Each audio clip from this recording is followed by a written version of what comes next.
ಈದ್ಗಾ ದಂಗಲ್ ಭಾಗ 2 ನೋಡ್ತಾ ಇದ್ರಿ. ಇಲ್ಲಿ ಮೇನ್ ಆಗಿ ವಕ್ಫ್ ಬೋರ್ಡ್ ಆಸ್ತಿ ಅಲ್ಲ, ಬಿಬಿಎಂಪಿ ಆಸ್ತಿ ಅಲ್ಲ, ಇದು ಕಂದಾಯ ಇಲಾಖೆ ಆಸ್ತಿ ಅಂತ ಆದ ನಂತರ ಮತ್ತೊಂದು ವಿವಾದ ಎದ್ದಿರುವಂತದ್ದು ಅಂದ್ರೆ ಆ ಗೋಡೆಯನ್ನ ಸ್ಥಳಾಂತರ ಮಾಡಿ ಇಲ್ಲ ಅಂದ್ರೆ ಡೆಮಾಲಿಷ್ ಮಾಡಿ ಅಂತ. ಇದೇ ವಿಚಾರಕ್ಕೆ ಸಂಬಂಧಪಟ್ಟಂತೆ ಮಾತಾಡಲಿಕ್ಕೆ ನಮ್ಮ ಜೊತೆ ಮೋಹನ್ ಗೌಡ ಅವರು, ಹಿಂದೂ ಜನಜಾಗೃತಿಯ ಮುಖಂಡರು, ಅವರು ಕೂಡ ನೇರ ಸಂಪರ್ಕದಲ್ಲಿ ಜಾಯ್ನ್ ಆಗ್ತಾ ಇದ್ದಾರೆ. ಮೋಹನ್ ಗೌಡ ಅವರೇ ನಮಸ್ಕಾರ, ಕಾರ್ಯಕ್ರಮಕ್ಕೆ ವೆಲ್ಕಮ್. ನಿಮ್ಮನ್ನ ಮಾತನಾಡಿಸ್ತಾ ಹೋಗ್ತೀನಿ. ಅದಕ್ಕೂ ಮುಂಚೆ ಭಾಸ್ಕರ್ ಅವರು ಕೂಡ ನಮ್ಮ ಜೊತೆ ಇದ್ದಾರೆ. ಭಾಸ್ಕರ್ನವರೇ, ಅಬ್ದುಲ್ ರಜಾಕ್ ಅವರು ಸಾಕಷ್ಟು ವಿಚಾರಗಳನ್ನ ಎತ್ಕೊಂಡು ಮಾತನಾಡ್ತಾ ಇದ್ರು. ಇದು ಈ ಹಿಂದೆಯಿಂದಲೂ ಕೂಡ ಅಲ್ಲಿ ಪ್ರಾರ್ಥನೆ ಸಲ್ಲಿಸ್ಕೊಂಡು ಬರಲಾಗ್ತಾ ಇದೆ, ನಮ್ದು ಜಾಗ ಅಂತಾನೂ ಕೂಡ ಹೇಳ್ತಾ ಇದ್ದಾರೆ. ಏನ್ ಹೇಳಿ ಬಯಸ್ತಾರೆ? ನೋಡಿ, ಈಗ ನಮ್ಮ ಬೆಂಗಳೂರು ನಗರದಲ್ಲಿ, ಕರ್ನಾಟಕದಲ್ಲಿ ಮತ್ತು ದೇಶವ್ಯಾಪಿ ಇರೋ ಟ್ರೈನ್ಗಳಲ್ಲೂ ಸಹ ಇವರು ನಮಾಜನ್ನ ಮಾಡ್ತಾರೆ. ಆ ಟ್ರೈನ್ಗಳನ್ನೆಲ್ಲ ಇವರಿಗೆ ಕೊಟ್ಬಿಡೋಣ, ವಕಫ್ ಬೋರ್ಡ್ಗೆ, ಸೆಂಟ್ರಲ್ ಮುಸ್ಲಿಂ ಅಸೋಸಿಯೇಷನ್ಗೆ. ಏನಾರ ಕೇಳಬೇಕಾದ್ರೆ ಸ್ವಲ್ಪ ಅರ್ಥಗರ್ಭಿತವಾಗಿ ಕೇಳಬೇಕು, ಅರ್ಥಗರ್ಭಿತವಾಗಿ ಇವರು ಮಾತಾಡಬೇಕು. ಈಗ ಅವರು 1964 ನೀವು ಈ ರೀತಿಯಾಗಿ ಫಿಶ್ ರಿಟೇಲ್ ಶಾಪ್ ಓಪನ್ ಮಾಡಬೇಕಾ? ನಿಮಗೆ ಗೊತ್ತಾ, ಇವ್ರು ತಿಂಗಳಿಗೆ 60 ಲಕ್ಷ ರೂಪಾಯಿ ಮೀನು ಮಾರಾಟ ಮಾಡ್ತಾರೆ. ನೀವು ಮಾಡ್ಬೇಕಾ? ಮತ್ತೆ ಆಗ್ತಡ ಫ್ರೀಡಮ್ ಆಪ್ ಅನ್ನ ಈಗಲೇ ಡೌನ್ಲೋಡ್. ಆ ಒಂದು ಜಜ್ಮೆಂಟ್ ಅನ್ನ ಇವರು ಕೋಟ್ ಮಾಡ್ತಿದಾರಲ್ಲ, ಆ ಜಜ್ಮೆಂಟ್ ಅಲ್ಲೇ 2ನೇ ಪೇಜಲ್ಲಿ 1ನೇ ಪ್ಯಾರಾಗ್ರಾಫ್ ಅಲ್ಲೇ ಇದು ಖರಾಬ್ ಜಮೀನಿನ ಮೇಲೆ ಇದ್ದದ್ದು ಅಂತ ಅಲ್ಲಿ ಉಲ್ಲೇಖ ಇದೆ. ಖರಾಬ್ ಜಮೀನಿನ ಮಾಲೀಕರು ಯಾರು? ರಾಜ್ಯ ಸರ್ಕಾರ. ಯಾವ ಇಲಾಖೆ? ಕಂದಾಯ ಇಲಾಖೆ. ಆ ಜಜ್ಮೆಂಟ್ ಅಲ್ಲಿ ಏನಾದ್ರೆ ಈ ವಕಫ್ ಬೋರ್ಡ್ ಅವರು ಮತ್ತು ಕರ್ನಾಟಕದ ಸೆಂಟ್ರಲ್ ಮುಸ್ಲಿಂ ಅಸೋಸಿಯೇಷನ್ ಅವರು ಅದರಲ್ಲಿ ದಾವೇದಾರರಾಗಿದ್ರ ಕೇಳಿ ಅಬ್ದುಲ್ ರಜಾಕ್ಗೆ ಹೇಳಿ. ಅವರು ಒಬ್ಬ ವ್ಯಕ್ತಿ ಇಂಡಿವಿಜುವಲ್ ಆಗಿ ಬಂದು ಫೈಟ್ ಮಾಡಿದಂತ ಒಂದು ವ್ಯಾಜ್ಯ ಇದು. ಅದನ್ನು ಬಿಟ್ಬಿಟ್ಟು ಒಂದ್ ನಿಮಿಷ Abdul Razak, I did not interpret in a wrong way. ದಯವಿಟ್ಟು ಅರ್ಥ ಮಾಡ್ಕೊಳ್ಳಿ, ನಿಮ್ಮನ್ನ ಇಂಟರಪ್ಷನ್ ಮಾಡಿಲ್ಲ ನಾನು. ಒಂದು ಪ್ರಶ್ನೆ, ಒಂದು ನಿಮಿಷ. ಏನ್ ಹೇಳಿದ್ರಿ?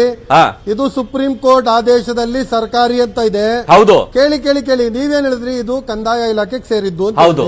ಇಷ್ಟು ದಿನ ನಿಮ್ ಬಾಯಲ್ಲಿ ಬರ್ಲಿಲ್ಲ ಕಂದಾಯ ಇಲಾಖೆ ಇದು ಬಿಬಿಎಂಪಿಗೆ ಸೇರಿದ್ದು ಅಂತ. ಕಂದಾಯ ಇಲಾಖೆಯಿಂದ ಬಿಬಿಎಂಪಿಗೆ ಟ್ರಾನ್ಸ್ಫರ್ ಆದ್ಮೇಲೆ ನೀವು ಹುಚ್ಚರ ತರ ಪ್ರಶ್ನೆ ಕೇಳ್ತಿರಲ್ಲ ರೇ ಅಬ್ದುಲ್ ರಜಾಕ್.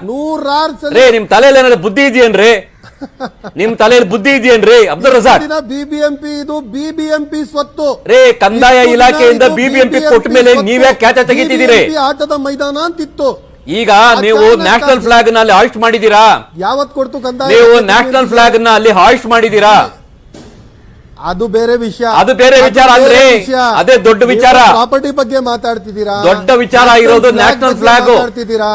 ನೀವು ಮಾನ ಮರ್ಯಾದೆ ಇರುವಂತ ಜನ ಆಗಿದ್ದಿದ್ರೆ, ನಿಮ್ಮ ವಕಫ್ ಬೋರ್ಡ್ ಇಂದ ನೀವು ರಾಷ್ಟ್ರ ಧ್ವಜವನ್ನ ಹಾರಿಸಿದ್ರೆ ಈ ವಿವಾದ ಉಟ್ಕೊಳ್ತಾನೆ ಇರಲಿಲ್ಲ. ಏನ್ ಕೆಲಸ ಕೊಟ್ಟಿದೆ? ಇನ್ನೊಂದು ಅಬ್ದುಲ್ ರಜಾಕ್ ಅವರು ಹೇಳ್ತಾರೆ, ಪ್ಲೇಸಸ್ ಆಫ್ ವರ್ಷಿಪ್ ಆಕ್ಟ್ ಅಡಿ ಬರುತ್ತೆ ಇಲ್ಲಿ. ಚುನಾವಣೆ ಪ್ರಾರ್ಥನೆಗೆ ಅವಕಾಶ ಇರುತ್ತೆ. ನೋಡಿ, ಪ್ರಾರ್ಥನೆಗೆ ಅವಕಾಶ ಇರ್ತದೆ, ಆದ್ರೆ ಈದ್ಗಾ ಗೋಡೆ ಅಂತಿದೆಯಲ್ಲ ಅದು ಪ್ರಾರ್ಥನಾ ಮಂದಿರ ಅಲ್ಲ. ಅವ್ರು ಅರ್ಥ ಮಾಡ್ಕೋಬೇಕು. ಮುಸಲ್ಮಾನರು ರಸ್ತೆಯಲ್ಲೂ ನಮಾಜ್ ಮಾಡ್ತಾರೆ, ಟ್ರೈನ್ಗಳಲ್ಲಿ ಮಾಡ್ತಾರೆ. ನಾನು ಒಂದ್ಸಾರಿ ವಿದೇಶಕ್ಕೆ ಹೋಗಿದ್ದಾಗ ಅಲ್ಲಿ ಮ್ಯಾರಿನರ್ಸ್ ಪೈಲಟ್ ಅಲ್ಲಿ ಡೈರೆಕ್ಷನ್ ಹಾಕೊಂಡು ಮೆಕ್ಕಾ ಕಡೆಗೆ ಫ್ಲೈಟ್ ಅಲ್ಲೂ ಮಾಡಿದ್ರು ನಮಾಜನ್ನ. ಇವ ಎಲ್ಲ ಫ್ಲೈಟು, ಟ್ರೈನ್ಗಳು, ಈ ರಸ್ತೆ ಎಲ್ಲ ಬರ್ಬಿಡೋಣ ಹಂಗಂದ್ರೆ ವಕಫ್ ಬೋರ್ಡ್ಗೆ. ಆ ವಕಫ್ ಬೋರ್ಡ್ ಅನ್ನೋದೇ ಒಂದು ದೊಡ್ಡ ಬೋಗಸ್ ಬೋರ್ಡ್ ಅದು. ಈಗ ಅನ್ವರ್ ಮಾನಿಪಾಡಿ ರಿಪೋರ್ಟ್ ಬಗ್ಗೆ ತಮಗ್ ಗೊತ್ತಿದೆ. ಇವರ ಧರ್ಮಕ್ಕೆ ಸೇರಿದಂತ ಮುಸಲ್ಮಾನ ಧರ್ಮಗುರುಗಳು, ರಾಜಕೀಯ ನಾಯಕರು, ಬಿಸ್ನೆಸ್ ಮೆನ್ಗಳು ವಕಫ್ ಬೋರ್ಡ್ ಆಸ್ತಿಯನ್ನ ನುಂಗು ನೀರು ಕುಡಿದಿದ್ದಾರೆ. ಅದನ್ನ ಕೇಳೋದಕ್ಕೆ ಯೋಗ್ಯತೆ ಇಲ್ಲ ಇವರಿಗೆ. ಸರ್ಕಾರದ ಭೂಮಿಯಲ್ಲಿ ಒಂದು ಈದ್ಗಾ ಸ್ಟ್ರಕ್ಚರ್ ಇದೆ, ಅದು ನಮ್ಮದು ಅಂತ ಹೇಳ್ತಿದ್ದಾರೆ. ಅವ್ರಿಗೇನಾರ ಮಾನ ಮರ್ಯಾದೆ ಇದ್ದಿದ್ರೆ ಮುಸಲ್ಮಾನ ಸಮುದಾಯಕ್ಕೆ ಇಷ್ಟು ದೊಡ್ಡ ನಷ್ಟ ಮಾಡಿದಾರಲ್ಲ, ಅಯೋಗ್ಯರೆಲ್ಲ ಸೇರ್ಕೊಂಡು ಅದನ್ನ ಉಳಿಸೋದಕ್ಕೆ ಹೋರಾಟ ಮಾಡ್ಲಿ. ಅದನ್ನು ಬಿಟ್ಬಿಟ್ಟು ಇವರು ಸರ್ಕಾರಿ ಆಸ್ತಿ ನಮ್ಮ ಆಸ್ತಿ, ಸರ್ಕಾರಿ ಆಸ್ತಿ ನಮ್ಮ ಆಸ್ತಿ ನಿಮ್ಗೆ ರಿಜಿಸ್ಟರ್ ಮಾಡಿಕೊಟ್ಟಿದ್ದಾರಾ? ಆ ಸುಪ್ರೀಂ ಕೋರ್ಟಿನ ಜಜ್ಮೆಂಟ್ ಅಲ್ಲಿ ಸುಪ್ರೀಂ ಕೋರ್ಟಿನ 1964 ಜಜ್ಮೆಂಟ್ ಅಲ್ಲಿ ಓನರ್ಶಿಪ್ಪಿನ ಬಗೆಗೆ ವಿವಾದವನ್ನ ಅವರು ಇತ್ಯರ್ಥ ಮಾಡಿದಾರಾ? ನಿಮ್ಮ ಆತ್ಮದ ಮೇಲೆ ಕೈ ಇಟ್ಕೊಂಡು ನಿಜ ಹೇಳಿ.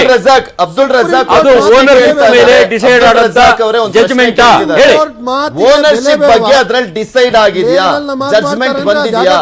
1964 ಜಜ್ಮೆಂಟ್ ಅಲ್ಲಿ ಓನರ್ಶಿಪ್ ಬಗ್ಗೆ ಮಾತಾಡಿದಾರ? ಅದರಲ್ಲಿ ಓನರ್ಶಿಪ್ ಬಗ್ಗೆ ಮಾತನಾಡಿದಾರಾ? ಇನ್ನೊಂದ್ಸಲಿ ಕೇಳಿ ಪೃಥ್ವಿ. 1964 ಜಜ್ಮೆಂಟ್ ಅಲ್ಲಿ ಓನರ್ಶಿಪ್ ಬಗ್ಗೆ ಮಾತನಾಡಿದಾರಾ? ಅದರ ಜಜ್ಮೆಂಟ್ ಇದೆಯಾ? 100% ಮಾತಾಡಿದ್ದಾರೆ. ಅದ್ರಲ್ಲಿ ಕ್ಲಿಯರ್ ಕಟ್ ಹೇಳಿದೆ ಏನು ಅಂತ ಹೇಳಿದ್ರೆ ಕಾರ್ಪೊರೇಷನ್ಗೆ ಈ ಜಾಗ ಸೇರಲ್ಲ, ಎನಿ ಕಾಸ್ಟ್ ಇದು ಕಾರ್ಪೊರೇಷನ್, ಇದರ ಮಾಲೀಕತ್ವ ಕಾರ್ಪೊರೇಷನ್ಗೆ ಇಲ್ಲ ಅಂತ ಕಾರ್ಪೊರೇಷನ್ ವಾದ ಮಾಡ್ಕೊಂಡು ನಮ್ದೊಂದು ಪಬ್ಲಿಕ್ ಟ್ಯಾಪ್ ಇದೆ, ಅಲ್ಲಿ ನಾವು ಲೈಸೆನ್ಸ್ ಕೊಟ್ಟಿದೀವಿ ಯಾವುದೋ ಒಂದು ಮಹಿಳೆಗೆ, ಅಲ್ಲಿ ನಮ್ದು ಒಂದು ಇದಿದೆ ಕಾರ್ನರ್ ಅಲ್ಲಿ ಒಂದು ಎಲ್ಲ ಒಂದು ವಾಟರ್ ಟ್ಯಾಂಕ್ ಇದೆ, ಅಲ್ಲಿ ನಾವು ರೋಲ್ ಕಾಲ್ ತಗೊಳ್ತಿದ್ವಿ, ಇಲ್ಲಿ ಗುಡ್ಸೋರೆಲ್ಲ ಬಂದು ನಿಂತ್ಕೊಳ್ತಾರೆ, ಕಾಲ್ದಾರಿ ಇದೆ ಅಂತ ಎಲ್ಲ ಕಾರ್ಪೊರೇಷನ್ ವಾದ ಮಾಡ್ತು. ಇವೆಲ್ಲ ವಾದಗಳು ತಗೊಂಡು ನಿಮ್ಮ ಮಾಲೀಕತ್ವ ಅಂತಬಿಟ್ಟು ಕೊಡಕ್ ಆಗಲ್ಲ. ಈ ಜಾಗದಲ್ಲಿ 1831 ಇಂದ ಇಲ್ಲಿ ಇದು ಶವಗಳನ್ನ ಹಾಕಿ ಇಲ್ಲೊಂದು ಸ್ಮಶಾನ ಆಗಿತ್ತು.